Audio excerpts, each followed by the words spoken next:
Hello बच्चों, आपका स्वागत है साइंस जीवी चैनल पे। बच्चों, आज एक बहुत ही इम्पोर्टेंट वीडियो लेके आए हैं हम। और ये आपके जो एग्ज़ाम आने वाले हैं बोर्ड के 10th क्लास के साइंस के, उसके लिए बहुत ही इम्पोर्टेंट है। क्योंकि आपको पता है बोर्ड के एग्ज़ाम में 80 नंबर के पेपर में लगभग 10 से नंबर के आसपास का पेपर आपका न्यूमेरिकल्स का होता है। तो इस वीडियो में हम जितने भी न्यूमेरिकल्स आपके पॉसिबल हो सकते हैं उसको करने की कोशिश करेंगे। 25 न्यूमेरिकल्स हम करेंगे और इस वीडियो से आपका पूरा रिवीजन हो जाएगा। और इस वीडियो को करने के बाद आप बाकी जितने भी न्यूमेरिकल्स आने वाले हैं, किस टाइप के न्यूमेरिकल्स आते हैं, वो आप इजीली देख सकते हो। और उसकी प्रैक्टिस आप एक बार अच्छे से कर लेना तो आपके न्यूमेरिकल्स नहीं छूटेंगे। और न्यूमेरिकल्स के साथ साथ आपके बाकी भी पार्ट इसमें रिवाइज हम कोशिश करेंगे साथ के साथ होते रहें। तो शुरू करते हैं, फटाफट वीडियो को लाइक कर दो। तो चलो शुरू करते हैं। अब पहला क्वेश्चन है। अच्छा, क्वेश्चन आपका हिंदी इंग्लिश दोनों मीडियम में मिल जाएगा। हम किसी एक मीडियम में सॉल्व कर लेंगे, तो आप समझ लेना हिंदी इंग्लिश दोनों मीडियम के लिए ही सेम क्वेश्चन ही रहेगा। तो पहला क्वेश्चन है कि किसी छात्र ने 20 सेंटीमीटर फोकस दूरी के उत्तल लेंस का प्रयोग किया है। तो 20 सेंटीमीटर के, तो क्वेश्चन आप कभी भी न्यूमेरिकल्स जब भी आए तो आप कुछ चीज़ों को अच्छे से अगर लिख लोगे तो आपके एग्ज़ाम में गलत होने के चांसेस बहुत कम रहते हैं। गलती होती है अगर आप सही से लिखो ना। पहले आप क्वेश्चन को ध्यान से पढ़ो। जैसे क्वेश्चन में कहा गया है कि 20 सेंटीमीटर फोकस दूरी है, उत्तल लेंस है। तो यहाँ से आपको समझ जाना चाहिए उत्तल लेंस है तो उत्तल लेंस का फोकस क्या होता है? पॉजिटिव। तो यहाँ पॉजिटिव मार्क कर दो, ठीक है। किसी 5 सेंटीमीटर ऊंचाई के बिंब के प्रतिबिंब, तो ये 5 सेंटीमीटर बिंब की ऊंचाई है, तो ये हो गया आपका हाइट ऑफ ऑब्जेक्ट HO को पर्दे पर फोकस किया गया है। यदि बिंब की दूरी 30 सेंटीमीटर है, बिंब की दूरी होती है आपकी U, ये 30 सेंटीमीटर है, तो लेंस सूत्र का उपयोग करके प्रतिबिंब की दूरी मतलब V निकालना है और प्रतिबिंब की ऊंचाई मतलब HI निकालना है। ठीक है, ये आपने क्वेश्चन पढ़ा और इतनी चीज़ें आपको पता होनी चाहिए। अब लेंस सूत्र और दर्पण सूत्र आपको पता होना चाहिए। उससे पहले जो जो चीज़ें हमको गिवन है वो आप निकाल लो। देखो फोकस, अब ये चीज़ आप ध्यान रखना, गलती यहीं से शुरू होती है कि जब हम उसमें लिखने लगते हैं तो हम क्या करते हैं, सिर्फ डायरेक्ट 20 यहाँ लिख देंगे। जैसे फोकस है तो आप अगर सिर्फ 20 लिख दोगे तो चीज़ें गलत होने के चांसेस होते हैं। इसको आप पॉजिटिव 20 लिखने की आदत सीखो। उत्तल लेंस है तो +20। फिर U हमेशा नेगेटिव होता है, U की वैल्यू हमेशा नेगेटिव होती है। तो कितना भी दिया है तो U हो गया आपका -30। ये सेंटीमीटर में दिया है, ये भी सेंटीमीटर में दिया है। और आपको निकालना, और हाइट ऑफ ऑब्जेक्ट आपको दिया हुआ है ये। अब हाइट ऑफ ऑब्जेक्ट हमेशा किस में रहता है? प्लस में, तो ये भी आपका +5 सेंटीमीटर ये हो गया। अब क्या क्या निकालना है आपको? V निकालना है और H of I, height of image निकालना है। अब अगर हम बात करें लेंस सूत्र की या लेंस फार्मूले की, तो लेंस फार्मूला आपको याद होगा, और नहीं याद है तो याद हो जाएगा। अब देखो, अगर आप कोई भी एक फार्मूला आप याद रखो, मिरर फार्मूला या लेंस फार्मूला, और उसमें बस एक फ़र्क होता है पॉजिटिव और नेगेटिव का। तो 1/V 1/U और बराबर के इस तरफ होता है 1/F। लेंस फार्मूले में यहाँ पे आप L है, L से लॉस के लिए आप नेगेटिव लगा दो, और इसका अपोजिट होता है मिरर। तो ये फार्मूला हो गया आपका लेंस फार्मूला का। इस तरीके से आप याद रख सकते हो।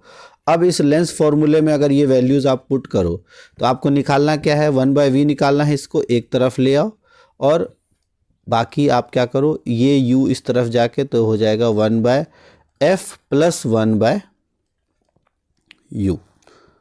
अब इसके बाद अगर आप निकालोगे तो ये 1/V ही रहने दो। 1/F की जगह क्या हो जाएगा? 1/+20। आदत रखो प्लस माइनस इस तरह लिखने की, तब आप देखना आपके क्वेश्चंस गलत नहीं होंगे। और U की वैल्यू क्या हो जाएगी? 1/-30। यहाँ गलती क्या होती है, बहुत बार आप U 30 लेते हो तो यहाँ पर माइनस की जगह सिर्फ 30 लिख देते हो और फिर गलत हो जाता है।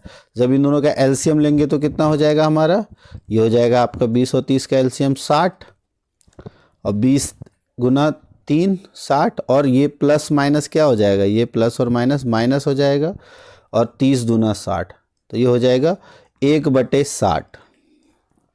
तो जो आपकी v की वैल्यू आ जाएगी वो कितनी हो जाएगी, प्लस 60 सेंटीमीटर। तो v की वैल्यू कितनी आ गई, प्लस 60 सेंटीमीटर, ये आपको पता होना चाहिए।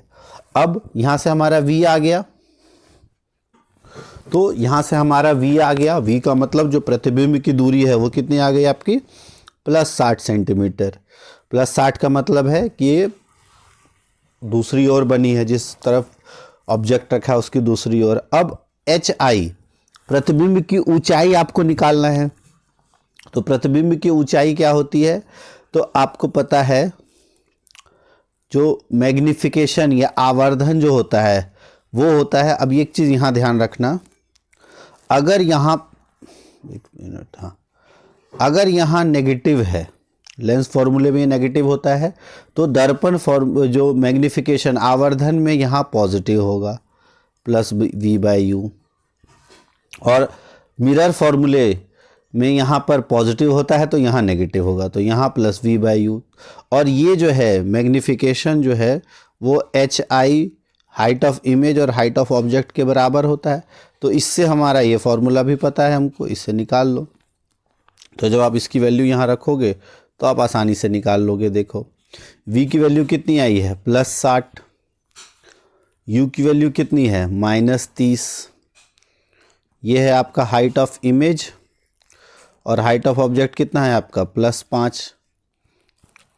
अब जब ये देखो ये कट गया 0 से 0, 3 दूना ये 6 और 2 से मल्टीप्लाई हो गया तो 10, लेकिन ये माइनस ऊपर जाके इसका माइनस हो जाएगा। तो हाइट ऑफ इमेज जो है वो कितनी आ गई, -10 सेंटीमीटर। तो इसका मतलब हाइट ऑफ इमेज भी आ गई, तो जो प्रतिबिंब है वो दोगुनी ऊंचाई की होगी बिंब से, और माइनस का मतलब है कि उल्टी होगी। तो प्रतिबिंब कैसा बनेगा, अगर यहाँ प्रतिबिंब का आपसे नेचर पूछा जाए तो ये कैसा बनेगा आपका, वास्तविक, उल्टा और आवर्धित। ठीक है, ये आप बता सकते हो। हालांकि इसमें पूछा नहीं है, लेकिन आप ये इस तरह अगर क्वेश्चन ऐसा है तो उसको ज़रूर लिख दो। अच्छा, अब बहुत बार क्या होगा, आप एक बार यहाँ पे अगर आप गलती कर रहे हो, एक बार जल्दी से आप क्वेश्चन वेरीफाई करने की कोशिश ज़रूर करो कि आपका आंसर सही है या नहीं। अब वेरीफाई कैसे करोगे, देखो फोकस सेंटीमीटर 20 है, 30 सेंटीमीटर पे वस्तु रखी है, तो अगर फोकस 20 है तो यहाँ 2f कितने पे होगा, 40 पे होगा। ऐसे याद रख सकते हो ना, ये उत्तल लेंस है, ये फोकस है और ये 2f है। 2f 40 पे है आपका, ये 30 पे है, तो ये f और 2f के बीच में रखा है, तो कहीं ना कहीं ये 2f 2 के पार बनेगा। मतलब ये अगर 30 पे है तो ये 40 के बाद बनेगा, तो 60 आंसर आ रहा है, मतलब हमारा सही है। तो इस तरीके से भी आप आंसर अपना वेरीफाई कर सकते हो कि सही है, अगर आपको गलत लगे। तो ये था हमारा पहला क्वेश्चन। तो इससे हमने जो मिरर फार्मूला है और ये लेंस फार्मूला वो देख लिया। उसके बाद मैग्नीफिकेशन, ये दो चीज़ें अच्छे से कर लो, इस तरह के क्वेश्चंस आएंगे ही आएंगे एग्जाम में। अब अगला क्वेश्चन देखते हैं। इसमें कहा गया है लेंस की क्षमता की परिभाषा। लेंस की क्षमता मतलब पावर। तो पावर क्या होता है, 1/f। ठीक है, पावर होता है 1/f, जो फोकस दूरी का जो व्युत्क्रम है उसके बराबर होता है। और इसकी डेफिनेशन में क्या होगा कि किसी भी जो रेज है उसको डाइवर्ज या कन्वर्ज करने की जो प्रॉपर्टी है उसी को हम कहते हैं पावर ऑफ लेंस। अब इसमें अगर देखें, आपको क्या कहा गया है कि किसी लेंस की फोकस दूरी +25 है।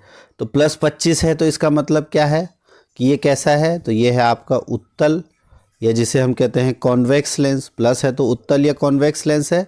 और आपसे ये पूछा है कि ये कैसा है, अभिसारी है या अपसारी है, मतलब कन्वर्जिंग है या डाइवर्जिंग है। तो उत्तल लेंस क्या करता है, जो पैरेलल रेज है उसको क्या करता है, कन्वर्ज करता है। ठीक है, तो इसको क्या करता है, अभिसारी। तो ये अभिसारी लेंस या कन्वर्जिंग लेंस हो जाएगा।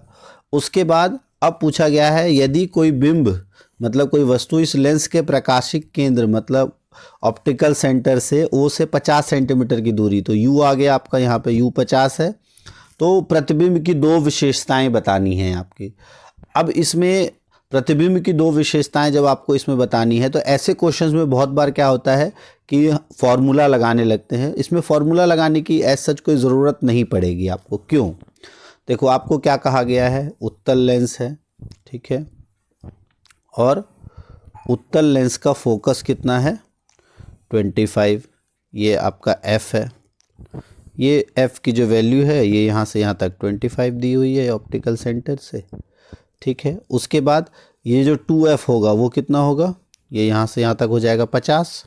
और अगर ध्यान से देखो तो 2f पे ही वस्तु रखी हुई है, 2f1 पे ही वस्तु रखी हुई है, प्रकाशिक केंद्र से 50 सेंटीमीटर दूरी पर है। तब आपको पता है कि जब 2f पे वस्तु रखा जाता है तो उसका प्रतिबिंब कहाँ बनता है, इस तरफ बनेगा 2f2 पे। और कैसा बनेगा, जो 6 किरण आरेख आपने पढ़े हैं उसी में से एक है। जब हम केंद्र पर रखते हैं 2f2 पे रखते हैं तो जो प्रतिबिंब बनता है वो समान आकार का बनेगा, वास्तविक बनेगा, ठीक है, समान आकार, वास्तविक और उल्टा। तो इसमें आपको बिना वास्तविक और उल्टा, तो आपको ज़्यादा सॉल्व करने की ज़रूरत नहीं है, आप बिना सॉल्व किए ही ये निकाल सकते हैं। तो बहुत लोग इसको सॉल्व करने में अपना टाइम वेस्ट करोगे। आप पहले U, F और U से V निकालोगे और फिर V भी आपका उतना ही आएगा, तब आप बताओगे, फिर HI/HO करोगे तब भी वही उतना आएगा। तो इतना करने की ज़रूरत नहीं है, थोड़ा सा लॉजिक इस्तेमाल करो, थोड़ा सा ये कैलकुलेशंस इस्तेमाल करो तो आपके क्वेश्चंस आसानी से हो जाएंगे। क्योंकि ये 3 नंबर में यहाँ कैलकुलेशन वाला क्वेश्चन नहीं है, इसमें आपको एक लेंस की परिभाषा 1 नंबर का है, फिर यह लेंस बताना आपका 1 नंबर का है, और इसकी विशेषताएं बताना आधे नंबर का है। तो वहाँ पे अपना टाइम वेस्ट नहीं करना है, ऐसे क्वेश्चंस में ये चीज़ ध्यान रखना है आपको। तो इस तरह के क्वेश्चंस आएंगे आपके पास। अगला देखते हैं, ये इंग्लिश में है वही सेम क्वेश्चंस, तो आप देख सकते हो, इसको पॉज करके सॉल्व भी कर सकते हो। नेक्स्ट है आपका, अब ये है किसी धातु के 1 मीटर लंबे तार का प्रतिरोध 40 ओम है, इसके अनुप्रस्थ काट का क्षेत्रफल इतना है, पदार्थ की प्रतिरोधकता ज्ञात करनी है। अब देखो क्वेश्चन, ये आपका क्वेश्चन जो न्यूमेरिकल्स जो है आपको पता है 2 ही चैप्टर से आएंगे, या तो आपका लाइट या प्रकाश के चैप्टर से आएगा, या फिर आएगा आपका जो इलेक्ट्रिसिटी या विद्युत वाले चैप्टर से। अब इसमें आपको क्या क्या चीज़ें दी हुई हैं, तो 1 मीटर लंबा तार है, मतलब यहाँ पर L दिया हुआ है आपको, प्रतिरोध मतलब R दिया हुआ है, और क्षेत्रफल मतलब आपको A दिया हुआ है। और आपको पता है ओम्स लॉ में आपने पढ़ा था, उसके बाद ओम्स लॉ के बाद जब आप रेजिस्टेंस निकाल रहे थे, प्रतिरोधकता जब आपने प्रतिरोध निकाल रहे थे, तो वो होता है R = ρL/A, ये फॉर्मूला होता है, जिसमें जो आपका रो है वो हो गया प्रतिरोधकता, ये होता है रो का मतलब हो गया आपका प्रतिरोधकता। तो यही निकालना है आपको, L, R और A आपको गिवन है, तो इससे अब हम आसानी से निकाल सकते हैं। आपका रो एक तरफ रख दो तो रो की वैल्यू क्या हो जाती है, R × A/L। बस वैल्यूज़ रखनी है आपको। R की वैल्यू कितनी है, R की वैल्यू है 40, A की वैल्यू है 6.5 × 10⁻⁻8, और L की वैल्यू कितनी है, L की वैल्यू है 1। तो जब आप इसको रखोगे तो ऊपर मल्टीप्लाई अगर करोगे आप तो ये हो जाएगा 6 × 4 24 और 5 × 4 2 26। तो 26 × 10⁻⁻8 है, तो इसको आप लिख सकते हो 2.6 × 10⁻⁻7, और इसकी यूनिट क्या होगी, ये है ओम और ये है मीटर स्क्वायर, लेकिन 1 मीटर नीचे कट जाएगा तो इसकी यूनिट हो जाएगी ओम मीटर। तो ये आपका आंसर हो जाएगा। बस इतना आसान था। तो इस तरह के क्वेश्चंस आप आसानी से कर सकते हो, फॉर्मूला बेस्ड है।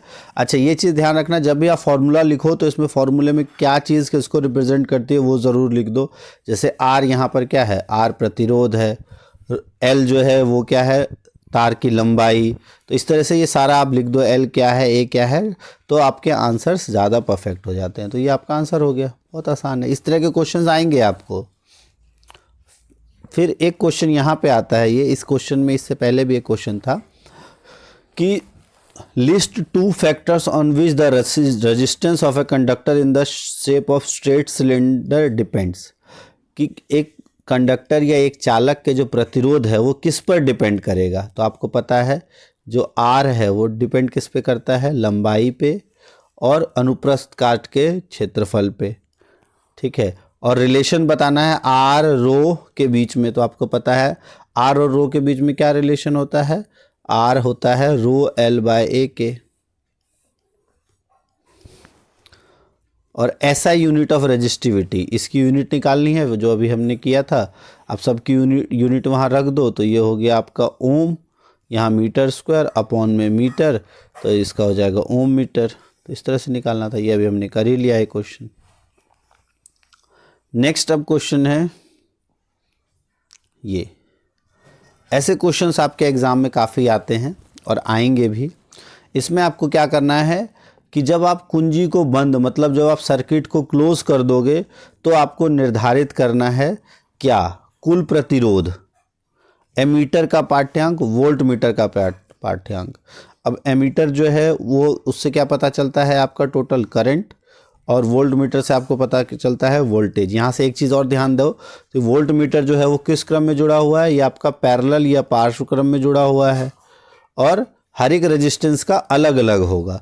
लेकिन एमीटर जो है वो क्या है, श्रेणी क्रम में जुड़ा है, तो सभी के लिए समान होगा, ठीक है। तो ये भी चीज़ आपको ध्यान रखनी है।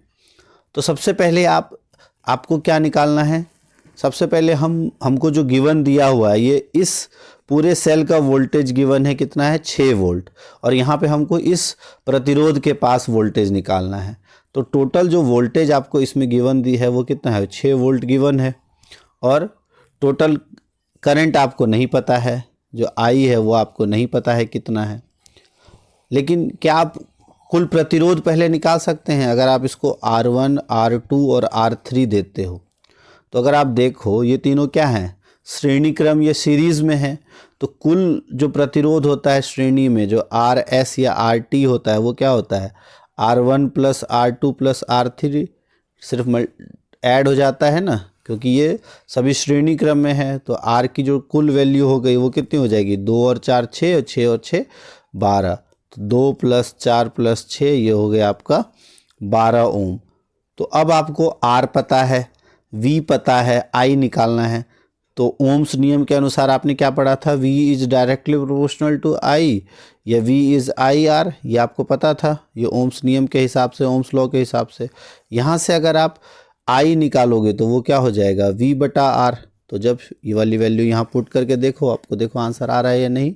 तो V की वैल्यू कितनी है, V की वैल्यू है, कुल वैल्यू है 6, R कितना निकाला है हमने 12, तो 6 बटे 12 कितना हो गया, 0.5 एम्पियर। तो A की वैल्यू कितनी हो गई, 0.5 एम्पियर, ठीक है। अब करंट तो हमने पढ़ा था, पार्श्व क्रम में करंट जो है वो इसमें भी करंट सेम आ रहा है, तो अब इसमें करंट इतना ही आएगा। तो अब आपको वोल्टेज का रीडिंग बताना है, तो इस प्रतिरोध के हिसाब से फिर वही फॉर्मूला आ जाता है, V is equal to IR। तो यहाँ पे करंट तो आपका सेम जा रहा है, जो कि जाएगा आपका 0.5 वोल्टेज, 0.5 एम्पियर, और रेजिस्टेंस अलग है, मतलब प्रतिरोध अलग है। तो इस केस में ये R2 मान लो, तो आपको V2 निकालना है। V2 is equal to IR2, I की वैल्यू है 0.5 और R की वैल्यू क्या है, R की वैल्यू है 4। तो V2 की वैल्यू कितनी होगी, 4 गुना 5, तो V2 हो गया आपका 5 चौके 20 और 2.0 हो जाएगा, क्योंकि एक पॉइंट है तो 2.0 क्या वोल्ट, तो इसका 2.0 वोल्ट हो जाएगा। तो वोल्ट मीटर की रीडिंग कितनी हो गई, 2.0 वोल्ट। सबकी इसके लिए अलग होगा, इसके लिए अलग होगा। तो तीनों प्रतिरोध द्वारा लगाएगा कुल प्रतिरोध, इसका आंसर हो गया आपका 12 ओम। एमीटर का पाठ्यांक ये अभी हमने निकाला, ये हो गया आपका 0.5 एम्पियर, और वोल्ट मीटर का पाठ्यांक जहाँ वोल्ट मीटर लगा है उसके हिसाब से है 2.0 वोल्ट। ये आपका हो गया, तीनों का आंसर बहुत आसान है, इसको आप इजीली सॉल्व कर सकते हो, वही हमने किया अभी, जो इंग्लिश में देख लो आप। फिर अब यहाँ से ये देखो, ये क्वेश्चन काफ़ी बार आता है, बहुत बार आता है इस तरह का क्वेश्चन, और इसको आपको लाइकली नहीं लेना है। ऐसे क्वेश्चंस एग्ज़ाम में बहुत आएंगे। अब इस तरह का क्वेश्चन बहुत आता है जो आपका विद्युत चैप्टर या इलेक्ट्रिसिटी से आ रहा है। ऐसे क्वेश्चंस में आपको अगर देखो क्या कहा गया है, देखो सेम तरह का क्वेश्चन अभी जो हमने किया था उसी तरह का है कि लंबाई L है, क्षेत्रफल A है और प्रतिरोध R है। तो उसकी विद्युत प्रतिरोधकता R और विद्युत प्रतिरोधकता के बीच संबंध लिखना है। तो R is equal to R है ना, यहाँ R जो प्रतिरोध है वो किसके बराबर होता है, रो L/A के बराबर। तो ये बार बार आता है तो इसको अच्छे से कर लेना है। और SI मात्रक तो अभी हमने पढ़ा, इसका SI मात्रक निर्धारित करना है। तो रो का SI मात्रक अभी हमने क्या निकाला, ओम मीटर। तो ये भी निकल जाएगा जो अभी लास्ट क्वेश्चन में हमने किया है।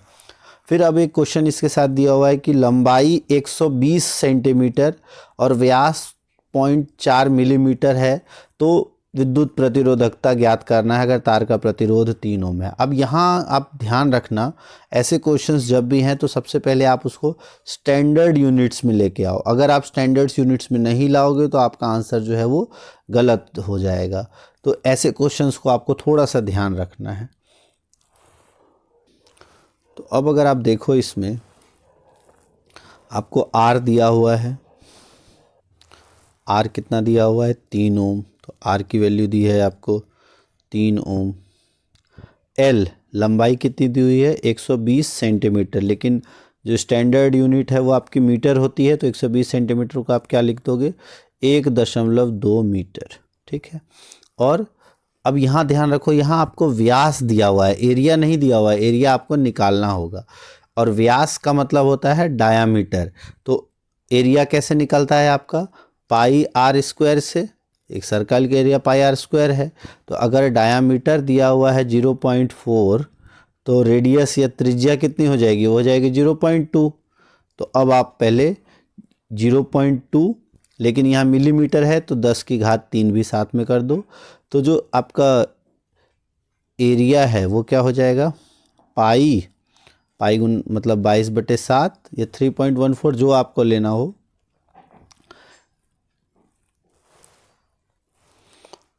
और 0.2 का मतलब हो गया आपका 2.0 इंटू 10⁻⁻⁴ मीटर। और अब इसका स्क्वायर कर देना है। तो इसका जब आप स्क्वायर करोगे तब देखो क्या आंसर आता है। तो यहाँ पर आपको क्या निकालना है, रो निकालना है। तो रो होता है आपका RA/L, ये फॉर्मूला आपको पता है। तो अब R की वैल्यू है आपकी 3, A की वैल्यू कितनी हो गई, इसको अगर आप 22/7 रखना चाहो पाई की वैल्यू तो 22/7। फिर इसको जब स्क्वायर करोगे तो 2 का स्क्वायर क्या हो जाएगा, 4, और 10⁻⁻⁴ का स्क्वायर क्या हो जाएगा। तो इसको जब करोगे 10⁻⁻⁴ तो वो हो जाएगा 10⁻⁻8। ये ध्यान रखना, ये -4 का स्क्वायर -16 नहीं होगा, ये 10⁻⁻8 हो जाएगा। 4 गुना 2 होता है, घात का जब भी स्क्वायर करते हैं तो मल्टीप्लाई होगा। ठीक है। और नीचे में हो गया आपका L कितना दिया हुआ है, 1.2। तो अगर आप देखो ये 3 गुना 1, ये 0.4 मतलब 3 चौके 12। अगर 0.4 और जब आप इसको मल्टीप्लाई करोगे 0.4 को तो यहाँ हो जाएगा 10। तो अगर आप यहाँ देखो तो ये 10 इंटू 10⁻⁻8 तो ये हो जाएगा 10⁻⁻7। और 22/7 का मतलब होता है 3.14 गुना 10⁻⁻7। ये आंसर आ गया ओम मीटर। इतने ओम मीटर आपका आंसर हो जाएगा। तो इस तरह से हमने इसका निकाल दिया। अगला देखो, अगला क्या कहा गया है अथवा में कि विद्युत के तापन प्रभाव मतलब हीटिंग इफेक्ट ऑफ करंट से आपका क्या तात्पर्य है। तो ये जैसा हम सबको पता है कि कभी किसी भी कंडक्टर या चालक से विद्युत धारा प्रवाहित होती है तो वो एक तापन प्रभाव उत्पन्न करती है। अब वो कैसे निकालते हैं हम, तो प्रतिरोध R आपको दिया है किसी चालक जिससे विद्युत धारा I t समय के लिए प्रवाहित हो रही है। तो उत्पन्न ऊष्मा का फॉर्मूला होता है आपका H एच के लिए फॉर्मूला होता है आपका आई स्क्वायर आर टी। ठीक है, देखो इससे 3 फॉर्मूले से ये निकाला जा सकता है। जो पावर है, पावर होता है आपका वोल्टेज इनटू करंट। ठीक है, और जो आपका शक्ति या ऊष्मा जो है ये आपने निकाल लिया। ऊष्मा क्या होता है? ऊष्मा होता है आपका कि कोई भी वस्तु कितनी देर के लिए चलेगी उसमें उतना ही ज़्यादा ऊष्मा उत्पन्न होगी। तो H की जो वैल्यू है वो हो जाती है पावर इनटू टाइम। तो इससे हम निकाल लेते हैं। तो पावर की वैल्यू वी आई की जगह अगर आप आई आर रखते हो तो ये हो जाएगा आई स्क्वायर आर टी। ठीक है, यहाँ टी का मतलब ये समय है, ये आप ध्यान रखना। तो पी इंटू टी से भी आप निकाल सकते हो। अच्छा, अगला क्वेश्चन है कि 10 ओम प्रतिरोध के, अच्छा इसमें एक और चीज़ ध्यान रखना, अगर कभी V के फॉर्म में आ जाए तो H जो है अगर आप V के फॉर्म में रखोगे तो T का तो T रहेगा ही। ठीक है, अब आई स्क्वायर आर है आपका, तो यहाँ पर I की जगह V रखना है आपको। तो आपको पता है V होता है आपको आई आर। ठीक है, V क्या होता है? I R. तो I की जगह आप क्या रखोगे? V बाय आर, और यहाँ आई स्क्वायर है तो आई स्क्वायर रखते हो तो V square by R square हो जाएगा। और जब आप यहाँ आई स्क्वायर रखते हो तो ये क्या किस में कन्वर्ट हो जाएगा? देखो आई स्क्वायर की जगह हम क्या लिख सकते हैं?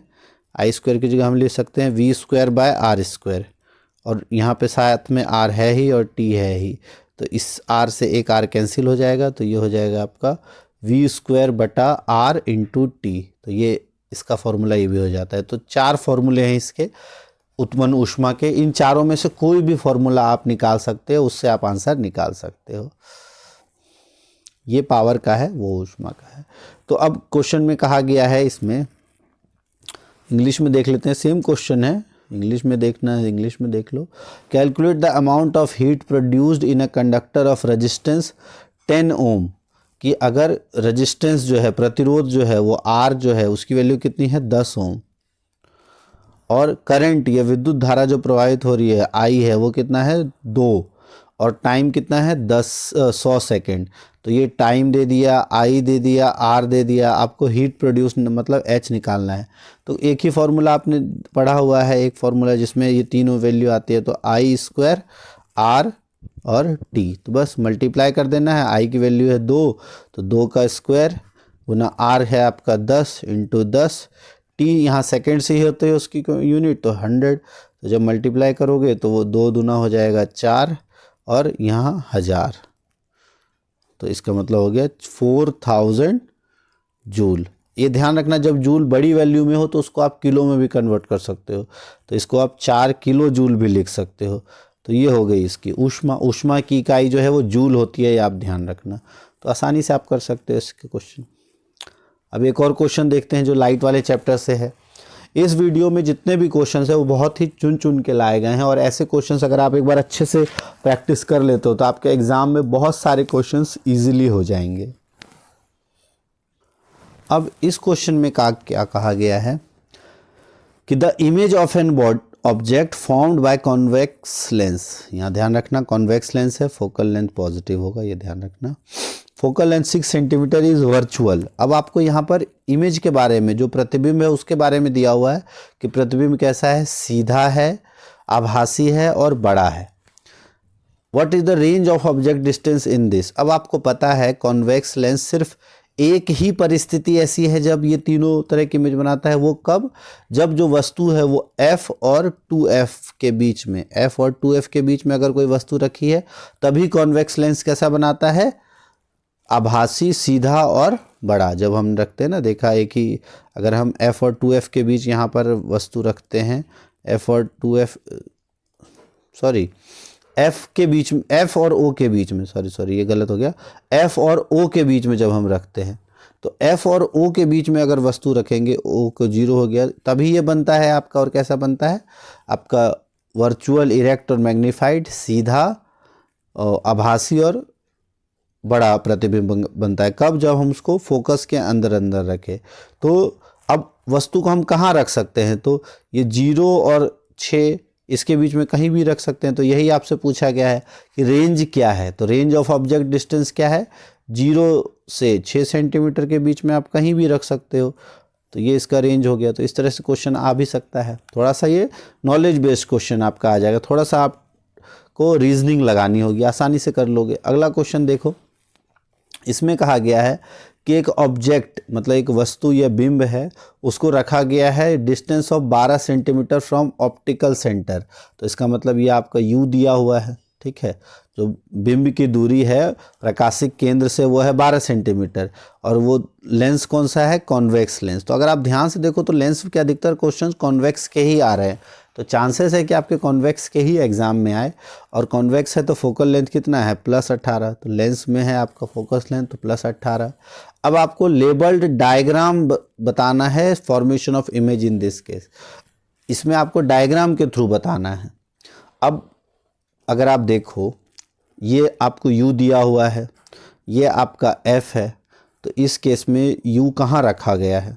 अगर हम ये मानते हैं, मान लो ये है आपका लेंस, फोकस F1 जो है आपका F1, ये 2F1, तो फोकस कितना दिया है आपको, फोकस दिया हुआ है 18, ठीक है। फोकस 18 गिवन है आपको। 2F1 यहाँ से यहाँ तक कितना हो जाएगा, टोटल यहाँ से यहाँ तक हो जाएगा आपका 36, ठीक।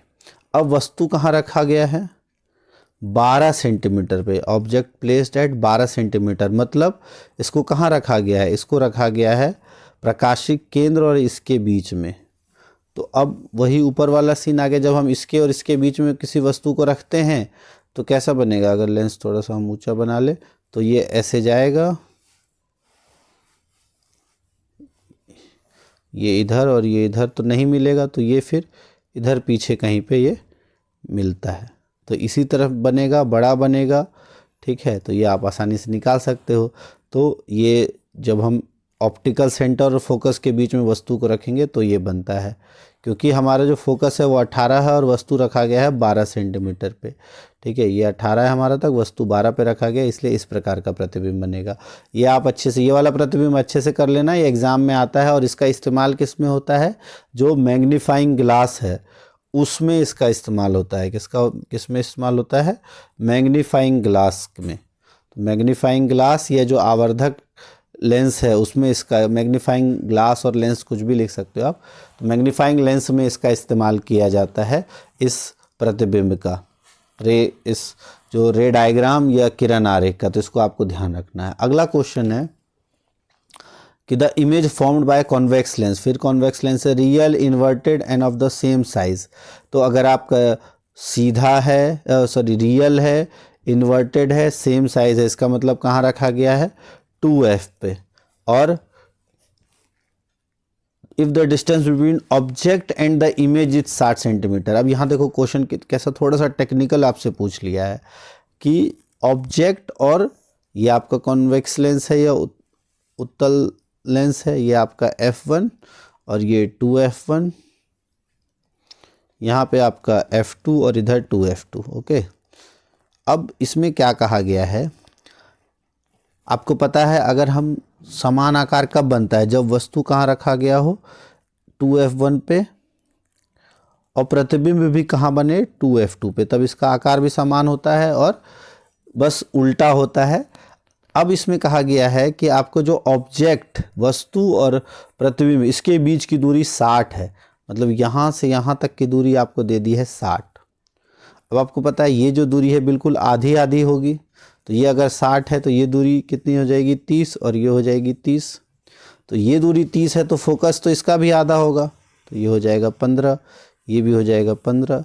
तो अब आपसे क्या पूछा है, फोकल लेंथ, तो कॉन्वेक्स लेंस है तो कितना हो जाएगा, +15 सेंटीमीटर। इस तरह से आप जस्टिफिकेशन दे सकते हो। तो ये आपका हो गया। ये क्वेश्चन आया हुआ है, बोर्ड का ही क्वेश्चन है, ये ध्यान रखना, इस तरह क्वेश्चन आ सकते हैं आपके एग्जाम में। अगला क्वेश्चन दिया है हुआ है 50 सेंटीमीटर फोकस दूरी के अवतल दर्पण। अब ये चीज़ ध्यान रखना, दर्पण अगर आता है तो अधिकतर अवतल दर्पण का केस आएगा। तो अवतल दर्पण द्वारा 50 सेंटीमीटर फोकस दूरी है और प्रतिबिंब जो है -1 आवर्धन बना रहा है। -1 का क्या मतलब होता है, -1 का मतलब है कि सब 1 है, इसका मतलब है 1 है, इसका मतलब है समान आकार बना रहा है, ठीक है। और माइनस का मतलब है कि उल्टा प्रतिबिंब बना रहा है, और उल्टा का मतलब है कि वास्तविक प्रतिबिंब बना रहा है। तो real, inverted and same size. और अवतल दर्पण में ऐसा कब होता है? जब आप अवतल दर्पण में रियल, इन्वर्टेड और सेम साइज कब बनता है? जब हम वस्तु को किस तरफ रखते हैं? वस्तु को कहाँ रखा जाता है?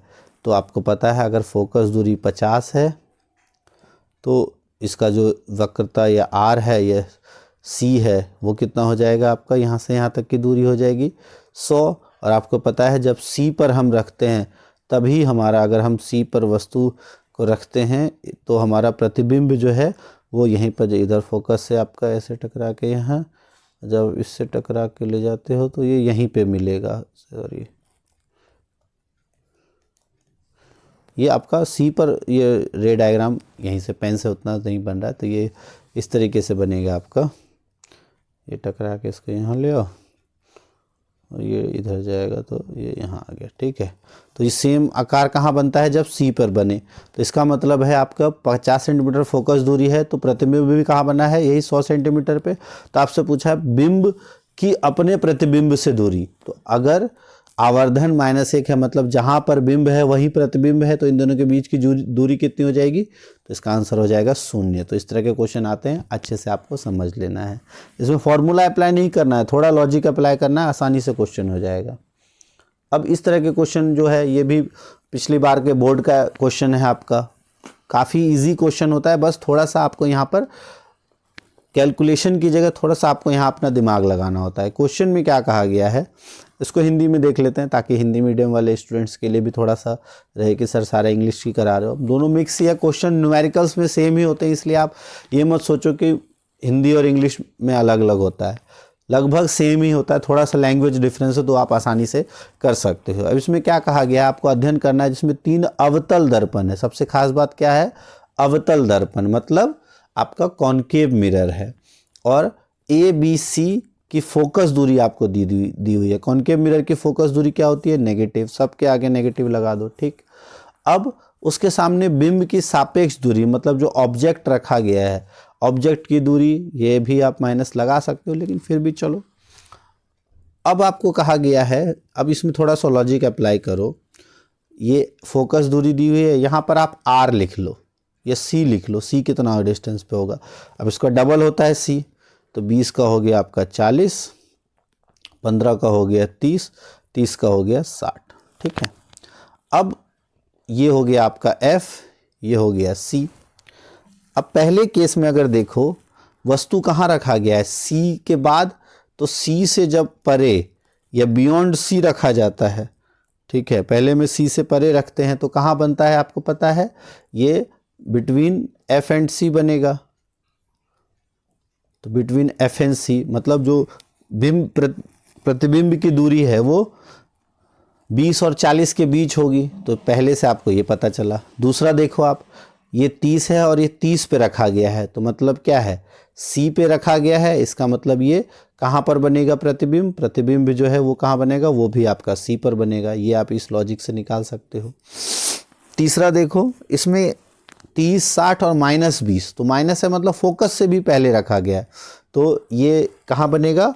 तो ये बनेगा आपका दर्पण के पीछे, और कैसा बनेगा? आभासी, सीधा और बड़ा या आवर्धित। वर्चुअल, इरेक्ट एंड मैग्नीफाइड, ये 3 केस आपको पता चल गए। थोड़ा सा लॉजिक आपने अप्लाई किया। अब क्वेश्चन में कहा गया है उपरोक्त प्रकरण में से कौन से केस ऐसा है जिसमें प्रतिबिंब का साइज बिंब के साइज से छोटा होगा? यहाँ पर हमने कहा अगर सी पे है तो समान आकार हो गया, यहाँ पे आकार समान हो गया, यहाँ आकार जो है वो आपका आकार बड़ा है, तो छोटा कौन सा होगा? पहले वाले केस में तो ए जो है, फर्स्ट का जो आंसर हो जाएगा वो ए हो जाएगा। फर्स्ट का आंसर क्या हो जाएगा? ए। और पुष्टि करने के लिए आप फिर फॉर्मूले से अप्लाई कर सकते हो, तब आसानी से आप निकाल लोगे। फॉर्मूला अप्लाई कर दो, दर्पण सूत्र है यहाँ पर आपका, और दर्पण सूत्र से आप आसानी से निकाल सकते हो।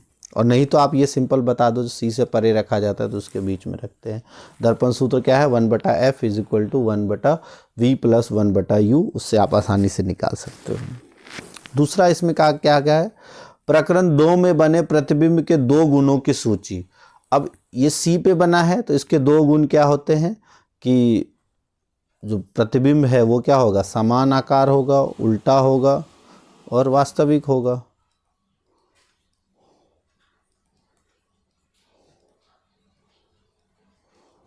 ये तीन आप गुण बता दिए।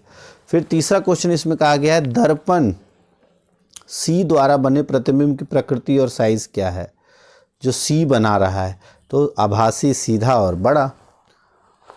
बस किरण आरेख से आपको बता देना है।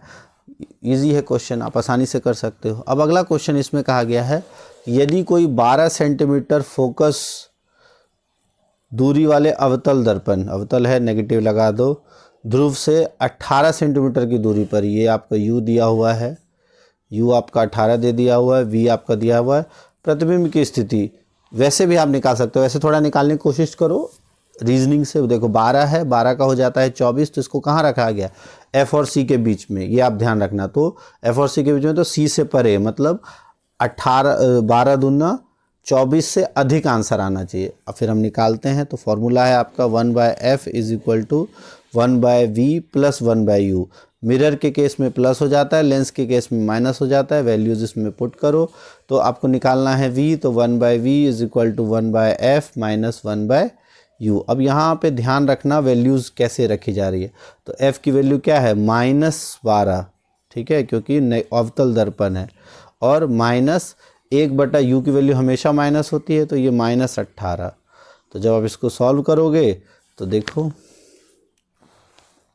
-12 और माइनस ये हो जाएगा प्लस का, तो -12 और 18 का एलसीएम कितना हो जाएगा, 36। तो ये -3 और ये प्लस हो जाएगा 2, तो कितना आ गया, -1/36।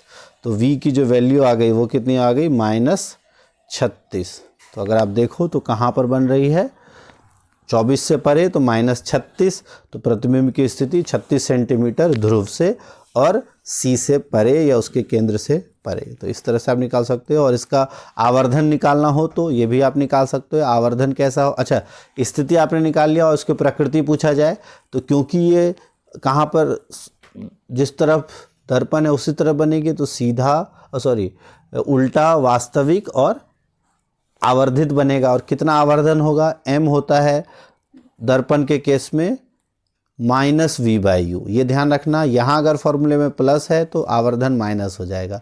तो v की वैल्यू है -36 आपकी, और ये है आपकी 18 माइनस का, तो माइनस से माइनस कैंसिल, तो -2 आ गया, मतलब 2 गुने आकार की बनेगी। बस आसानी से आप कर सकते। अगला क्वेश्चन है, डिफाइन इलेक्ट्रिकल पावर। तो ये अभी इससे पहले भी हमने डिस्कस कर लिया है कि इलेक्ट्रिकल पावर क्या होता है, और express in terms of potential difference, जो आपका पोटेंशियल डिफरेंस या जिसे हम कहते हैं विभवांतर और प्रतिरोध, इसके फॉर्म में आपको इसको लिखना है। तो आपको पता है पावर जो है, ये शक्ति, वो आपका वोल्टेज इंटू करंट के बराबर होता है। आपको सिर्फ V और R के टर्म्स में लिखता है। तो I आपको पता है, I की वैल्यू हो जाती है V/R, और जब आप यहाँ पर I की जगह आप V/R रखोगे तो पावर जो है वो क्या हो जाएगा, power is equal to V²/R, ये आंसर आ जाएगा। तो V²/R ये हो गया आपका पावर का। अब ये वाला क्वेश्चन बहुत इंपॉर्टेंट और काफ़ी अच्छा क्वेश्चन है, इससे बहुत सारी चीज़ें आपको सीखने को मिलेंगी, इसको बहुत डिटेल में समझो। क्वेश्चन क्या कहा गया है कि electric oven is design to work on the mains voltage of 220 volt. कि एक इलेक्ट्रिक ओवन है और उसको जो वोल्टेज है 220 वोल्टेज पे वर्क करने के लिए मीन्स का इतना वोल्टेज उसको मिल रहा है, और ये 11 यूनिट इलेक्ट्रिकल एनर्जी कंज्यूम करती है 5 घंटे में। यूनिट्स जो है 11 यूनिट्स इलेक्ट्रिकल एनर्जी 5 घंटे में। आपको इसकी पावर रेटिंग बतानी है, करंट ड्रॉन बताना है और रेजिस्टेंस बताना है जब ये रेड हॉट हो, जब इसका ज़्यादा यूज़ हो रहा हो। तो आओ इसको डिटेल में देखते हैं। तो अब अगर इस क्वेश्चन में आप ध्यान से देखो, 11 यूनिट्स ऑफ इलेक्ट्रिकल एनर्जी, आपको पता है 1 यूनिट का मतलब क्या होता है, 1 यूनिट का मतलब होता है 1 किलोवाट आवर, ठीक है। 11 यूनिट्स का मतलब है आपका 11 किलोवाट आवर, ठीक है। अब 11 किलोवाट आवर एनर्जी कंज्यूम कितने आवर में हुई है? 5 आवर्स में। तो 5 आवर्स में टोटल इतने किलोवाट आवर, तो 1 आवर में कितना किलोवाट हो जाएगा? अगर आपका 5 आवर्स में कितना है 11 किलोवाट आवर्स, तो 1 आवर में कितना हो जाएगा? तो 11/5 किलोवाट आंसर आ जाएगा। तो जब आप करोगे तो 2.2 किलोवाट, तो 2.2 किलोवाट इसकी पावर आ जाएगी। तो इस तरीके से आप आसानी से निकाल सकते हो। तो पावर रेटिंग कितना हो जाएगा? 2.2 किलोवाट। ठीक है, तो इसको आप 2.2 किलोवाट को 2200 वाट भी लिख सकते हो, क्योंकि किलो का मतलब होता है 10 की पावर 3। तो जब आप 3 करोगे तो एक पॉइंट हट जाएगा, तो 2200 वाट आ गया आपका पावर रेटिंग। तो 2.2 किलोवाट या 2200 वाट जो है, जो पावर की यूनिट होती है वाट होती है, तो 2200 वाट इसकी जो है पावर रेटिंग आ गई। अब आपको करंट ड्रॉन बताना है। तो पावर आपको पता चल गया है वो कितना है 2200 वाट। करंट आई आपको बताना है। अब आपको आई जो है वो कैसे निकलेगा? आपको पता है पी जो है वो वी और आई के बराबर होता है, वी और आई के मल्टीप्लिकेशन के बराबर। आई आपको निकालना है तो क्या हो जाएगा? P by V. पी की वैल्यू आपने यहाँ निकाल ली है, कितनी है 2200। वी की वैल्यू आपको पता है 220 गिवन है। तो एक जीरो से ये जीरो कट गया, 22 से ये 10 टाइम्स में आ जाएगा। तो जो इसकी वैल्यू है वो कितनी हो जाएगी? 10 एम्पियर। ठीक है, नेक्स्ट आपको निकालना है रेजिस्टेंस। तो आर, तो आर कैसे निकलता है? तो ये तो आप आई से निकाल सकते हो, आई आपका आ गया है। आपको पता है जो यहाँ पे formula V is equal to होता है आपका आई आर। ठीक है, तो आर आपने को निकालना है तो क्या हो जाएगा? V बाय आई। V जो यहाँ सप्लाई है वो कितना है 220, और आई की वैल्यू कितनी है 10। तो जब कटेगा तो इसका आंसर आ जाएगा 22 ओम। तो आप आसानी से कर सकते हो। एक और तरीके से कर सकते थे आप, बिना करंट निकाले, तो वो हो जाएगा आपका पी स्क्वायर, जो पावर है आपका, पावर होता है आपका वी स्क्वायर बाय आर। तो यहाँ से अगर आपको आर निकालना है तो वी स्क्वायर बाय पी से भी आप निकाल सकते हैं, बट तो थोड़ा कॉम्प्लेक्स हो जाएगा। तो इससे आप आसानी से निकाल सकते हो। तो ये 22 ओम हो जाएगा। तो इस तरह के क्वेश्चंस आपके एग्जाम में आएंगे। ये काफ़ी इंपॉर्टेंट क्वेश्चन, इसको अच्छे से करना है आपको। अब इसके साथ में जो क्वेश्चन अब देखें, इसमें क्या कहा गया है। ऐसे क्वेश्चन देखो बार बार हमने किया है, ये बार बार आते हैं, इसको ध्यान से करना है कि एक रिलेशन बताना है आपको। रेजिस्टेंस आर, जो प्रतिरोध आर, रेजिस्टिविटी या प्रतिरोधकता रो, कंडक्टर ये चालक जिसका लेंथ है L, area of cross section A. तो आपको पता है, ये हमने बार बार पढ़ा है, R is equal to rho L by A. और इसकी रो की यूनिट क्या हो जाती है रेजिस्टिविटी की? होती है ओम मीटर। आपको डिराइव करनी है तो रो हो जाएगा आपका एल बाय जो आपका R A by L, R A by L, इससे आप बता सकते हो। अगला है the resistance of wire length 3 metre is 60 ohm if the area of cross section is this, calculate the electrical resistivity. तो बहुत इजी है। इसमें हमको दिया हुआ है कि जो रेजिस्टेंस या आर जो प्रतिरोध है वो दिया हुआ है कितना है 60 ओम, और लेंथ दिया हुआ है इतना। तो यहाँ पर आपको लेंथ की वैल्यू दी है कितनी 3 मीटर। आर दिया हुआ है आपको कितना 60 ओम। एरिया ऑफ क्रॉस सेक्शन जो अनुप्रस्थ काट का क्षेत्रफल है वो आपको दिया हुआ है 4 गुना 10 की घात -7 मीटर स्क्वायर। क्या निकालना है? रो निकालना है। तो रो क्या हो जाता है आर ए बाय एल। बस वैल्यूज़ रख देनी है, इसमें आंसर आ जाएगा आपका। आर की वैल्यू है 3, ए की वैल्यू है 4 गुना 10 की घात -7, और एल की वैल्यू है ए की वैल्यू, आर की वैल्यू है 60, एल की वैल्यू है 3। तो 3 से हो गया ये 20, तो 20 चौके 80, तो 8.0 इंटू 10⁻⁻6 ओम मीटर, ये आंसर हो गया। क्यों? क्योंकि ये 20 था तो एक पावर हमने कम कर दिया। अगला है state how would electrical resistivity be affected if the wire is stretched so that its length is doubled, justify और आंसर। अब आपको पता है जो रो है इलेक्ट्रिकल रेजिस्टिविटी ये हर मटेरियल की सेम होती है, कांस्टेंट होती है। तो ये किसी भी रेजिस्टिविटी किसी भी मटेरियल के लेंथ पे या उसके एरिया पे डिपेंड नहीं करती है, ये कांस्टेंट होती है एक मटेरियल वाइज, चाहे उसका लेंथ कितना भी हो, चाहे उसका एरिया कितना भी हो, तो ये डिपेंड नहीं करती है। ये इंडिपेंडेंट ऑफ उसका लेंथ और एरिया होता है, इस वजह से ये सेम रहेगी। चेंज क्या होगा, अगर लेंथ डबल कर देंगे तो रेजिस्टेंस में चेंज आएगा, ठीक है। तो ये एक कांस्टेंट वैल्यू है, तो इसमें चेंज नहीं आता है, क्योंकि ये मटेरियल का बना हो, मटेरियल का भी चेंज नहीं होगा। अगर जब तक मटेरियल चेंज नहीं करोगे तब तक रेजिस्टिविटी चेंज नहीं होगी, तो ये आपको ध्यान रखना है।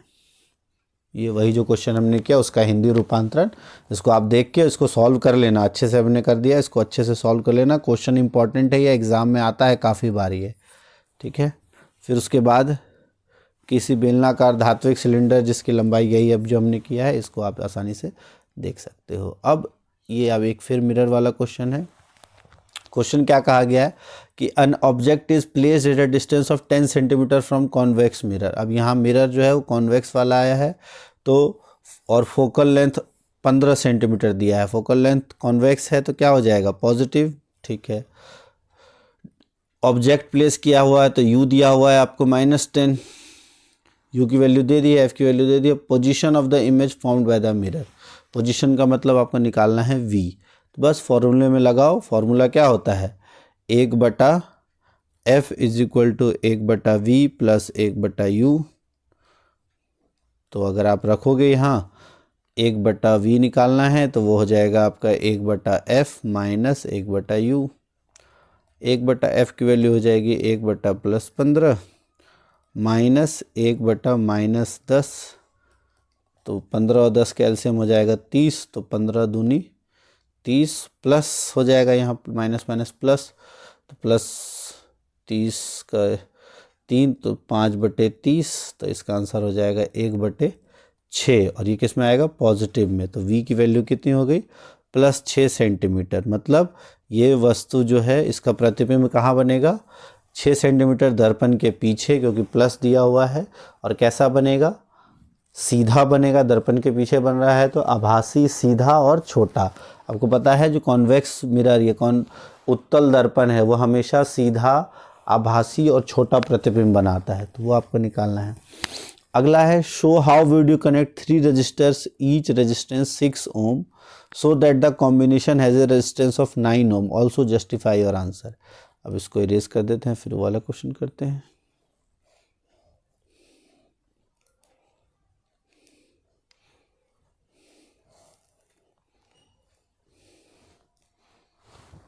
इसको थोड़ा मिटा देते हैं, फिर हम करते हैं इसको।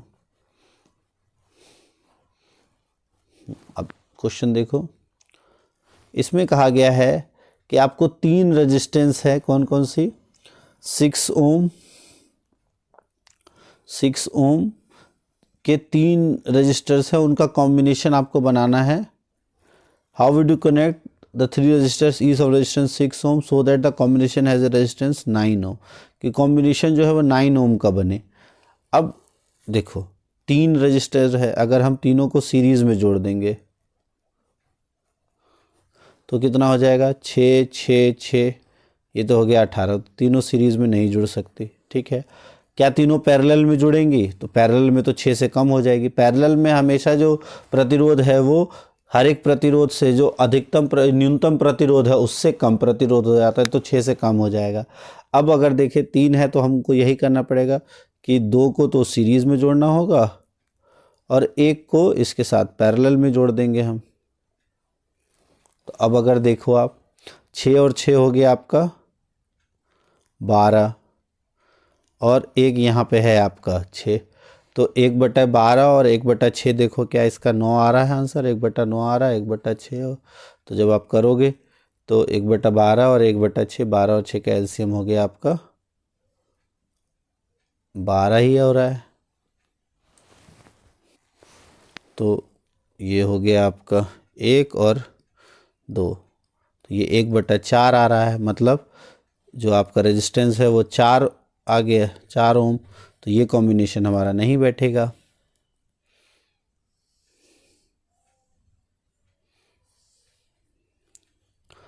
तो अब क्या करें, एक और थर्ड ट्राई करते हैं कि हम 2 को पैरेलल में लेंगे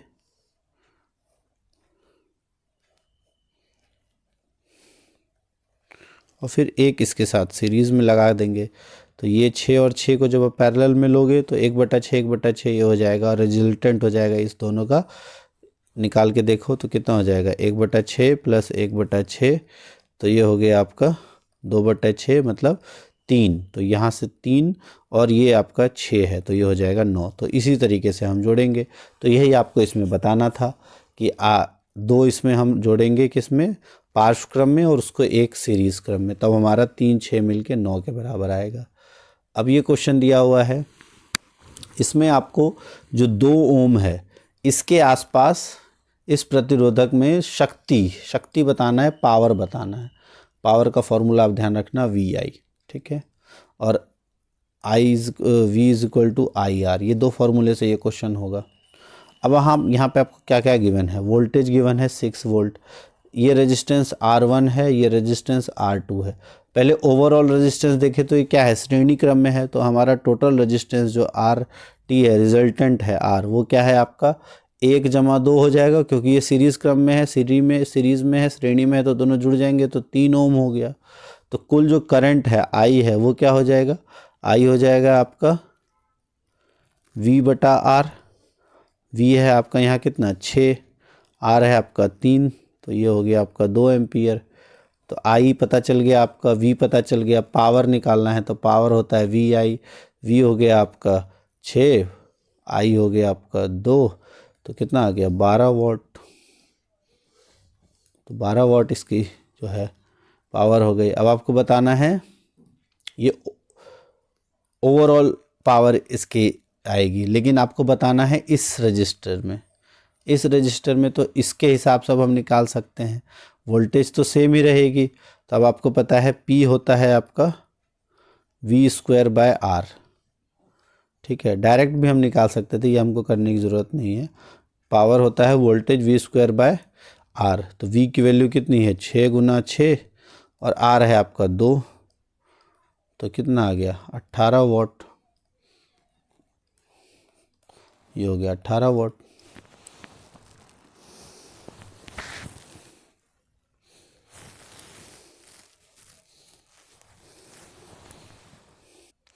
अब ज़्यादा क्वेश्चन नहीं बचे, नहीं तो वीडियो काफ़ी लंबी हो जाएगी, जल्दी कर लेते। ये हमने कर लिया कि 15 सेंटीमीटर फोकस, 10 सेंटीमीटर वाले से प्रतिबिंब की स्थिति, और ये भी हमने कंप्लीट कर लिया है। अब ये क्वेश्चन है MCQs वाला कि 20 ओम प्रतिरोध की कोई विद्युत स्त्री, मतलब आयरन करने वाली, इसका करंट जो है वो कितना है, I ये है, ये R है, 30 सेकंड में उत्पन्न ऊष्मा। अब आपको देखो तो यहाँ टाइम दिया हुआ है, तो H क्या होता है आपका, H अगर आपने पढ़ा हो I²RT, ठीक है, तो I² तो 5 × 5, R की वैल्यू 20, T की वैल्यू 30, मल्टीप्लाई कर दो, क्या आंसर आया 20 और 30 60, और 60 × 5 300, 300 × 5 1500, तो ये 25, या आ गया आपका 150, 25 × 50 = 150 और फिर 2 जीरो, तो 15,000 जूल हो गया। तो इसका सही आंसर हो गया 15,000 जूल। फिर अब एक अंतिम क्वेश्चन है, इसके बाद हम 2 क्वेश्चन और बचे हैं, इसके बाद हम वाइंड अप कर देंगे।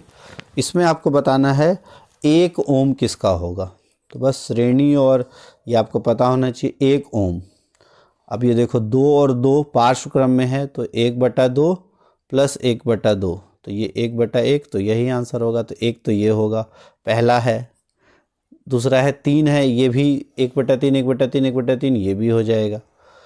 अब ये चीज़ ध्यान से देखो, 1 और 2 किस में दिया है, 1 और 2 इसमें दिया है, इसमें दिया है, तो ये और ये तो कट जाता है, ठीक है। अब इन दोनों में तीसरे में एक बार देख लो तो हमारा आंसर हो जाएगा।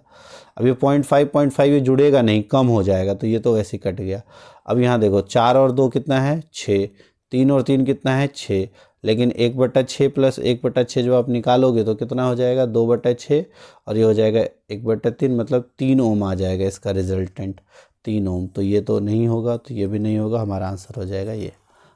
अब लास्ट क्वेश्चन, हालांकि ये क्वेश्चन कम आते हैं आपके रिफ्रैक्टिव इंडेक्स के, फिर भी इसको आपको ध्यान रखना है। इसमें कहा गया है absolute refractive index of glass and water.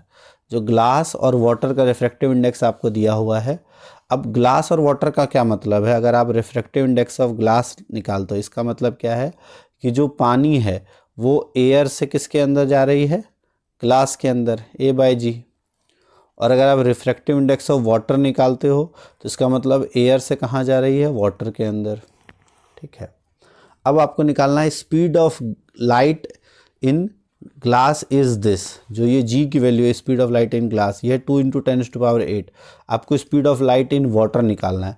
अब ये देखो RG और RW से एक चीज़ आप यहाँ देखो, A कॉमन है, तो अगर आप इसको सेम रखो, इसको अगर कंपेयर करो आप, A जो है, A को आप क्या लिख सकते हो, RW × W, और यहाँ पर A को आप क्या लिख सकते हो, refractive index of G × speed × G।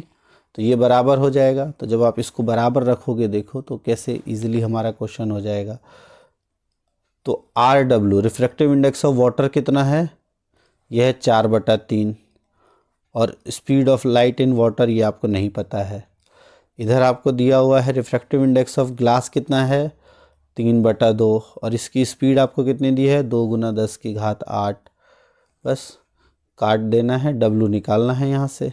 देखो 2 से ये 2 कट गया, ठीक है, और अब कोई कटता है नहीं, तो ये 3 इधर जाके मल्टीप्लाई हो जाएगा और 4 नीचे चला जाएगा। तो 3 × 9/4 × 10⁸ मीटर/सेकंड। तो इसका सही आंसर ये हो जाएगा। तो इस तरीके से ये जितने भी न्यूमेरिकल्स थे, बहुत इंपॉर्टेंट न्यूमेरिकल्स, ये हमने कर लिया। अब ये सारे न्यूमेरिकल्स को एक बार आप रिवाइज़ कर लो, और मोस्ट प्रोबेबली ऐसे ही न्यूमेरिकल्स आपके एग्ज़ाम में आएंगे 100%। इनमें से कोई ना कोई तो आपके में आएगा ही, और इसी तरह के पैटर्न पे क्वेश्चंस आते हैं। तो ये आप अच्छे से रिवाइज़ कर लो। कोई भी डाउट किसी भी क्वेश्चन में रह गया हो तो उसको आप कमेंट बॉक्स में लिख सकते हो। और इस तरह के और सीरीज़ और सेशन आप किस तरह के लाना चाहते हो, किस तरह के चाहते हो, आप कमेंट बॉक्स में ज़रूर लिखो। तो हम अपनी तरफ से कोशिश करेंगे कि प्रीवियस ईयर्स के ऐसे क्वेश्चंस जिसमें आपको और ज़्यादा डाउट्स हैं या थोड़े कन्फ्यूजिंग है, वो हम ज़रूर लेके आएँ। वीडियो अच्छी लगे तो वीडियो को लाइक ज़रूर करना, और चैनल को सब्सक्राइब कर लो, बेल आइकन भी दबा दो, क्योंकि हम और भी वीडियोस अब से एग्ज़ाम तक ऐसे ऐसे वीडियोस लेके आएंगे कि मोस्टली आपका 100% पेपर उन्हीं वीडियोस में से ही आएगा। आज के वीडियोस में मान के चलो आपको कम से कम 2 से 3 क्वेश्चंस आपके एग्ज़ाम में इसी में से ही आएंगे, ये 100% श्योर है। थैंक्स फॉर वॉचिंग साइंस जीवी।